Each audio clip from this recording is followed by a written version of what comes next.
Hello everyone, welcome back to Kalal English Sport, where we make sports your English classroom. Today we'll dive into a real-life situation involving Gemedo Dedefo, the coach of Tamirat Tola, and the other two athletes who represented Ethiopia at the Paris 2024 Olympics.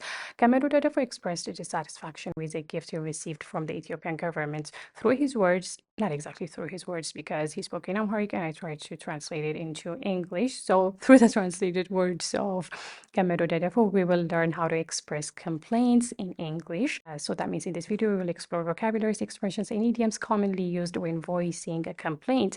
You see just a statement on your screen, right? So from now on, we will pretend like Gemedo Dedefo said these exact words, even though he did not, because what we see on our screen is Gemedo Dedefo speaking in Amharic while voicing his complaints. Let's start reading it. It's with deep regret that I say this, but I find the 2 million per gift I received disappointing. Considering the effort I've put into helping our country win a gold medal, a silver medal, and a diploma at the Paris 2024 Olympics, this amount feels almost like an insult. I don't mean to be ungrateful, but if this is the reward, I would rather return it. I understand there may be consequences for saying this, but I can't accept something that does not reflect the value of our hard work. So I want everyone to focus and pretend like these exact words were said by Gemedo Dedefo. So from these statements, we can see that there are several important phrases and expressions used to voice a complaint politely yet firmly.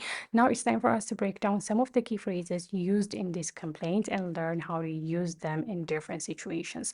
We will start from one of the few phrases I used to translate his complaint, and that is deep regret. This phrase is often used to start a formal complaint, showing that the speaker, in this case, that's going to be you, let's say that you are disappointed or unhappy about something. So you can use this phrase, deep regret. So let's say you're at a hotel, you're staying at a hotel and you're not satisfied with their service. So by using this phrase, you can say, it is with deep regret that I inform you about the poor service I received at your hotel. So from this statement, they are going to learn that you are disappointed with their service. You are unhappy with their service. So using this phrase is one way for you to voice your complaints. Now it's time for us to take a look at the second way, or the second expression. I find something disappointing. So that something can be anything that made you happy. So if you use I find disappointing, it is a polite way for you to express that something did not meet your expectations. So you can say, I find the lack of response to my inquiries disappointing.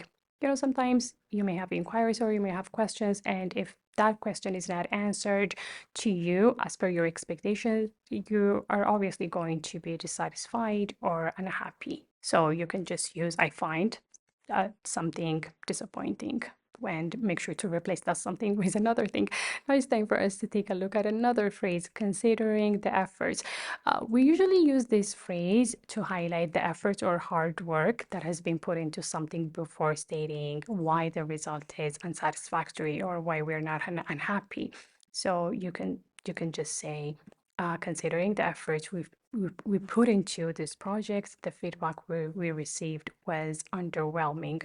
Well, for instance, Kanani Sabekala, he ran a marathon at the Paris Olympics, but he did not win. Still, I feel like his presence had a huge impact on Tamirat Tola's victory.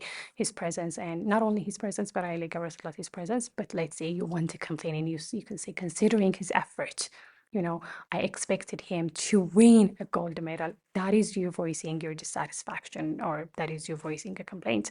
Now let's take a look at another phrase. Feels almost like an insult. This is a big one. This is a strong expression used when something is much less than what we expected. So if you had high expectations, but what you got is less than your expectation, you can say it feels almost like an insult.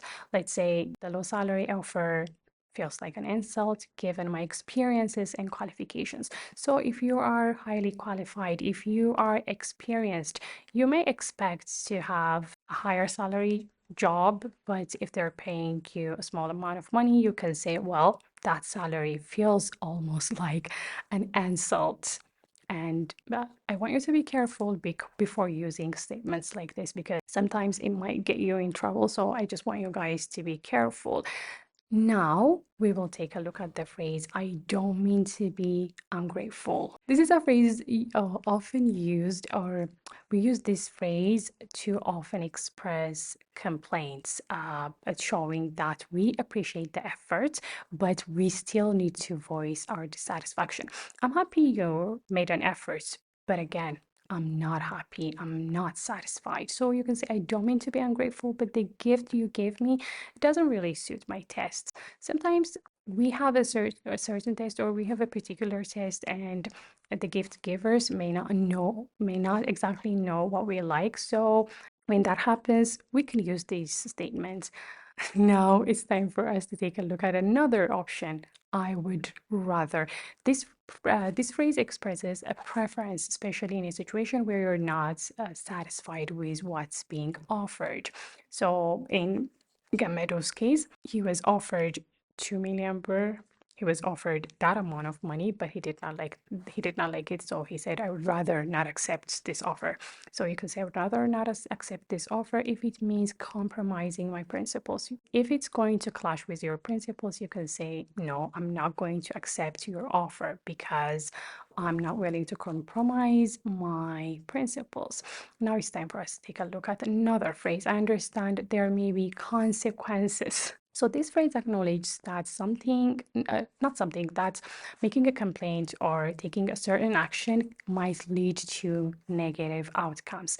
But over here, if you use this phrase, you are willing to face the consequence. You are willing to face the outcomes. And that's exactly what happened with Gamedo's reaction, because he voiced his complaint, and now the government is saying, well, I'm not going to force you to take this money, and I'm taking it back. That's what they said.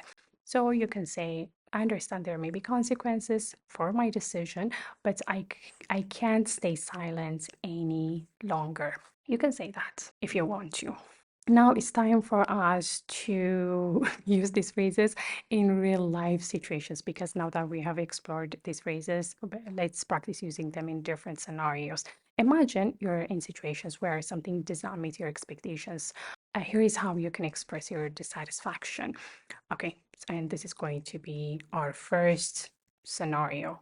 Let's say you've been given a small bonus at work despite delivering excellent projects. Let's say you're him. You can say, considering the effort I put into this project, the bonus feels almost like an insult.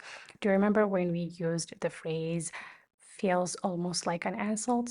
They gave him a bonus, but he was not happy with it. He said, well, the bonus feels like an insult. Now let's take a look at another scenario. Let's say you received a gift you don't particularly like. So you can say, I don't mean to be ungrateful, but I would rather exchange this gift for something more suitable. Over here, you're telling this person that the gift that person gave you does not suit your tastes. So you're saying, I would rather exchange this gift. I would rather have something else than the gift you just gave me because it doesn't suit my taste. And at the same time, I don't mean to be ungrateful. Now, let's take a look at a third scenario. Let's say you're unhappy with the service at a restaurant. You can say it's with deep regret. Do you guys remember the phrase deep regret? So you can say it's with deep regret that I say this, but I find the service here disappointing. You can say that if only you found the service disappointing and you're willing to complain again. I'm not telling you to complain. So if you're the kind of person that loves to share how you feel, especially when you're disappointed, when you're unhappy, feel free to use these phrases or these sentences to help you effectively voice your complaints while still being respectful and clear. And that's it for today's lesson. Complaining can be tricky in any language, be it Amharic, English, or any language, but with the right phrases and a respectful tone, you can express your dissatisfaction clearly and effectively.